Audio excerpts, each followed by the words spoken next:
Welcome to another episode of Yoga Biz Champ with myself, Michael J. I just got back from the HFA conference, so that's the Health and Fitness Association conference in San Diego, and this episode I just want to take you inside what I saw in a way that actually matters for yoga studios. And I think one of the things about this conference, it's the second time I've been to it, and it's very much a fitness conference, so very much a gym type of conference. But what I like about these conferences that are not the yoga world is a lot of the things that we're doing now with leads, marketing, software, all come from what the gym world has been doing for a long time. It's just that yoga studios have just been a lot shyer about marketing and sales processes and all of that kind of stuff. And so I went to a whole bunch of different panel discussions, and I won't say this year I came away with lots of aha moments. I really didn't compared to other years. I loved being around all of my consultant friends. That was really just amazing to be around my consultant pals, many of which have been on this podcast.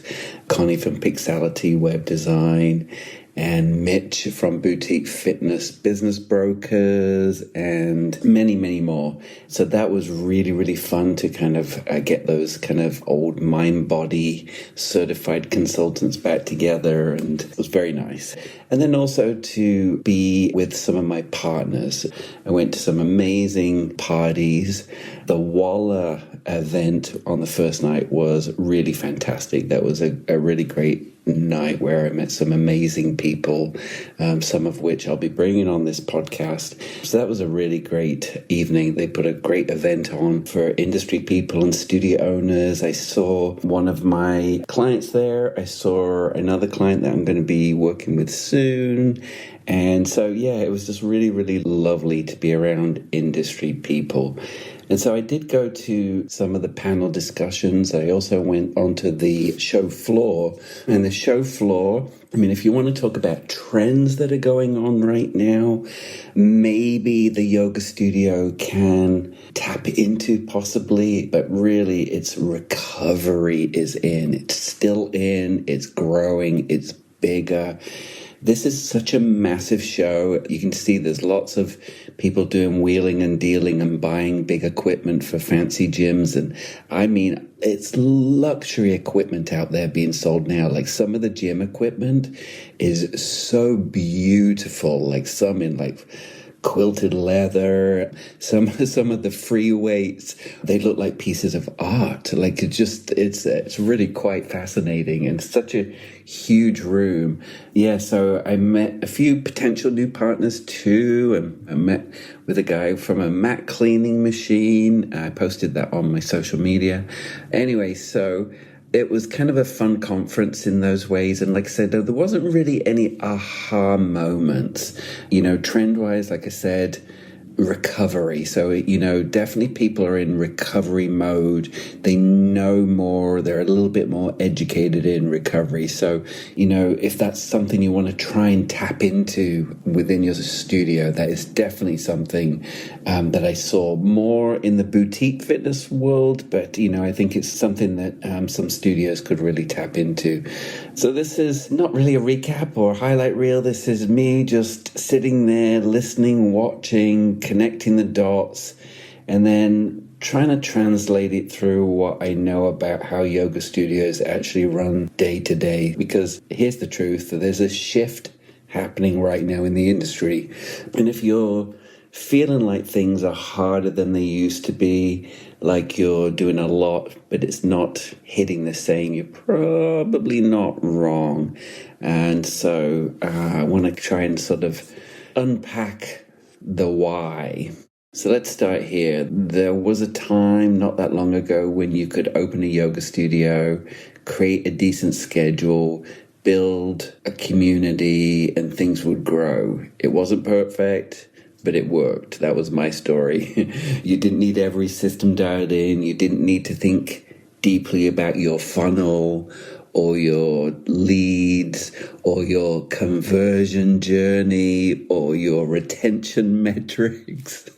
Some of you may be like going, what are those things? And some of you may be just nodding your head. You just needed to take care and people showed up, right? That version of the industry is mostly gone. And what I heard over and over again at this conference from operators, from consultants, from people working with hundreds of studios, is that the landscape is just more competitive now, right? There are more studios, more concept, more noise, more class pass, more choices for the exact same person. And when that happens, everything kind of tightens. The margin for error gets smaller. The difference between a studio that's growing and a studio that's stuck often isn't effort anymore, it's execution. And that's where I think a lot of you may be feeling it. You're working hard, you're showing up, you're trying things, but without the right structure underneath it, it feels inconsistent. It feels unpredictable. And honestly, from what I can see from studio owners, it starts to feel exhausting because what used to work doesn't quite work the same way anymore. So this is the part where we don't panic, right? I mean, I survived with my studio 2 recessions, right? So we don't panic. When I went through those times, I kind of faked it till I made it through. But so anyway, so we don't panic. We just kind of adjust. Hey champs, I want to tell you about a platform I genuinely believe in, Offering Tree. Offering Tree is built for community studios like yours, the ones who are in it to spread yoga and build something sustainable, not just scale at all costs. And they stand behind you every step of the way. Their support is unlike anything else in this space. When you email them, a real person responds, someone who knows your name and your business. Studio plans include free data migration, one-on-one onboarding, live office hours, twice monthly coaching calls, and an active community of business owners who are on the same path. This is what holistic support actually looks like. Yoga Biz Champ listeners get 50% off the first 3 months. Hit the link in my show notes. One of the frameworks that really stood out, and this is from our good friend of this podcast and sponsor, and that is Chris from the Sales Arms. When he was talking about marketing on one of the panels on the last day, actually just before I left to catch the train home or the train back to Los Angeles. So the concept of fishing nets versus fishing poles, that framework really stood out. And I immediately started translating it into yoga studio terms, was this idea of fishing nets versus fishing poles. And I love this because it simplifies marketing in a way that actually makes sense. Fishing nets are your passive marketing. That is everything you've built that allows people to find you when they're already looking. Someone searches yoga near me, someone lands on your website, someone clicks through your Instagram. These are the people already in motion, already interested, already searching for a solution, right? And so your job there is to be visible, clear, and easy to say yes to. But here's the thing. Those nets only catch people who are already swimming, as Chris said. And in a lot of yoga studios, that's the entire strategy. We sit back and we wait for people to find us. I'm going to pause there. I meet so many yoga studio owners that just sit and wait for people to find us. And then when leads slow down, we think something's wrong with the marketing. But nothing is broken. It's just incomplete. Because fishing poles are the other side of it. Fishing poles are active. That's you going out into the community. That's partnerships. That's conversations.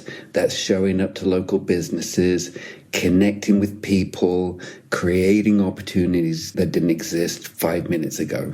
That's not waiting, that's initiating, right? And what I'm seeing right now is that studios that are growing are doing both, right? They got, as Chris said, they've got their nets dialed in. Their website is clear. Their offer is obvious.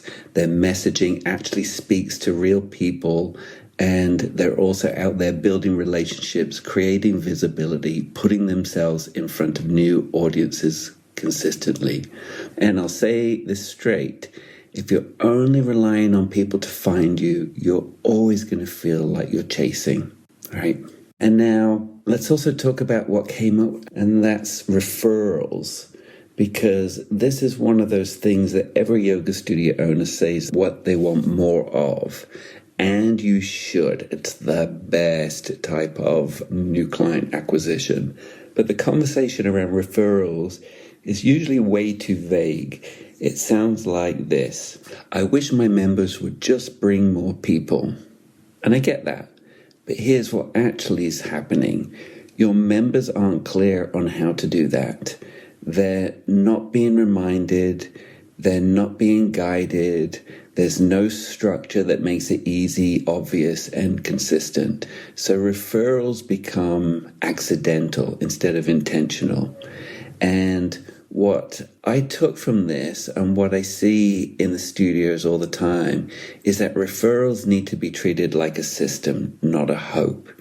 There's a need to be an always-on way for someone to bring a friend, something simple, something easy, something that doesn't require thinking.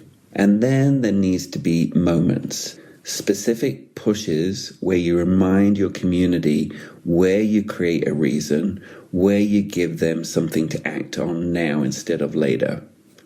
Because people don't take action without a reason. And the biggest miss I see is that studio owners assume that if someone loves the studio, they'll naturally refer. Sometimes they don't, and sometimes they do. But most of the time, they need a nudge, which also leads me into where things get really real, which is lead management. Can you remember the days where we didn't have to think about lead management? Things have really changed now. It's like we have to track these. You know, I say if you don't have the software that tracks it for you, I say to my studio owners, they have to do daily detective work or a combination of both. So this is really where things get real, because a lot of studios think they have a marketing problem. They think they need more leads. But when you actually look at what is happening inside the business, it's not a lead problem. It's a follow-up problem. Leads come in and then the system breaks. So I call that leakage. There's no urgency. There's no consistency. There's no real structure to what happens next. And so the lead just sits there, or they get one message or a delayed response, and then we kind of label it as not a good lead. But that's not fair, because in yoga studios, your product is the experience. And if they don't come in, they never experience it. And if they never experience it, they're never going to convert. Right? You know, you've heard me call this feeding the beast. You know, when I had my studio, it's something I've said multiple times on this, but there's a thing called churn. People come, people go. So you always have to keep feeding people in, and then you have to have those goals for, you know, the retention during that experience. So before you think about spending more money on ads or doing more marketing, you have to look at what is happening after someone raises their hand, because that's where the opportunity is being lost. And pay attention to those. Now, this one is a big one. Process over people. And I know this is going to land a lot for many of you. There's this belief that if you just had better staff, everything would work. If you could just find that one person who gets it, who cares, who shows up and does everything right, and then the business would feel easier. And yes, great people matter. I talked about that on the last podcast episode. But they are not the solution to a broken system, because even great people struggle without structure. What I see over and over again is a studio owner hiring someone, giving them a quick overview, maybe showing them once how something works, and then expecting consistency. And when it doesn't happen, it feels like a people problem. But it's not, it's a process problem, right? The studios that feel stable, the ones that don't feel chaotic behind the scenes, the ones that grow without burning out the owner, they have systems, clear expectations, clear steps, clear follow-through, and that's what creates consistency. And speaking of consistency, training. And this one never ends, right? Because even with great systems, if you're not reinforcing them, they fade. People forget, people drift, people default back to what's easy. And I think a lot of studio owners underestimate how much repetition is required. You don't just teach something once and move on. You revisit it, you practice it, you role play it, you refine it. Not much different to teaching, really, right? And I know the pushback. I hear it every day. I don't have time for that. But here's the reality. You either spend time training your team or you spend time fixing the problems that come from not training them. The end.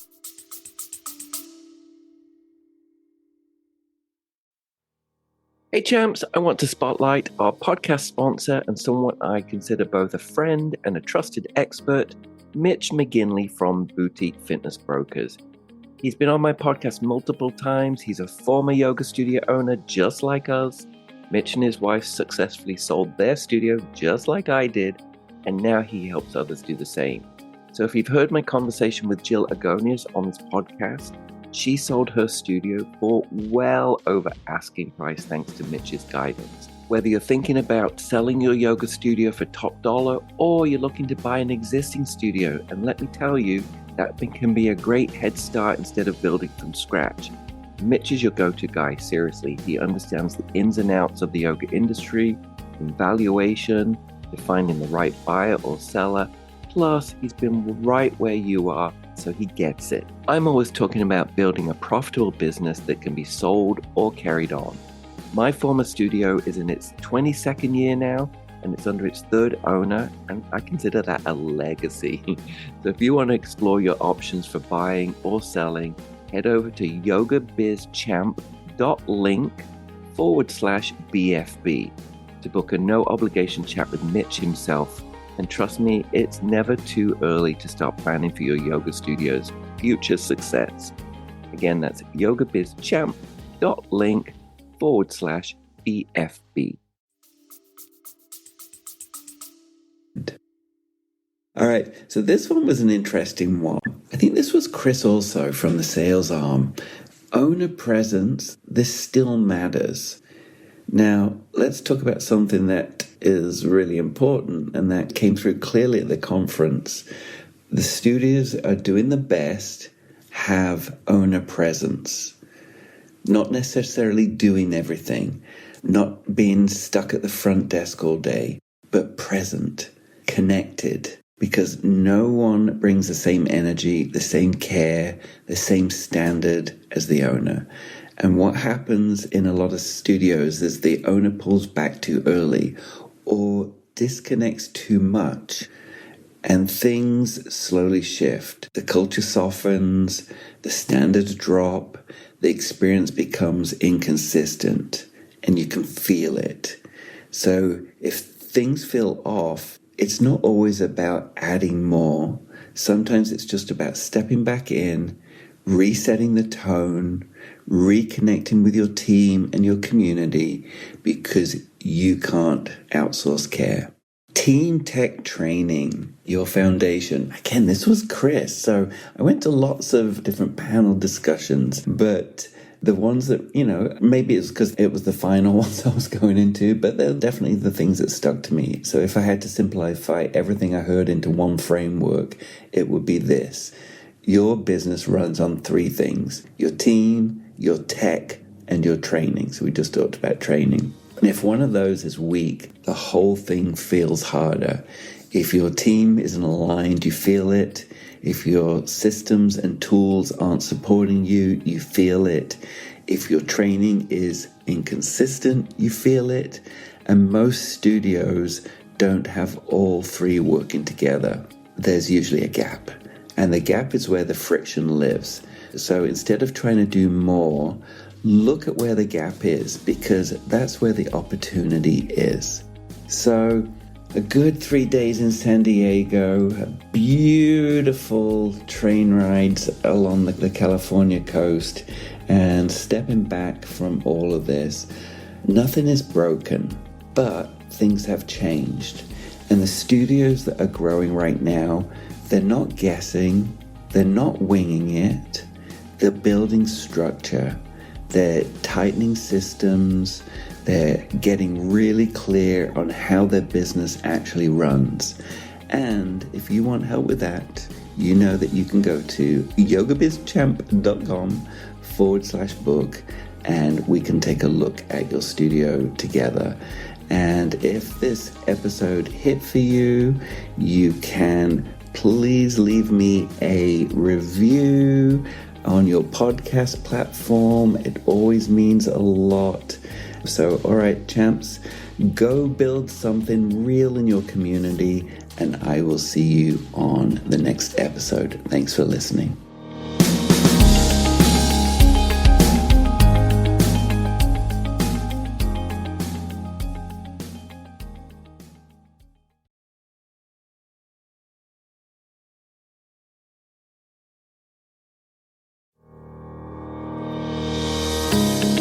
Thanks for tuning in, champs. If you've enjoyed today's episode, please subscribe and leave a review. It really helps me out a lot.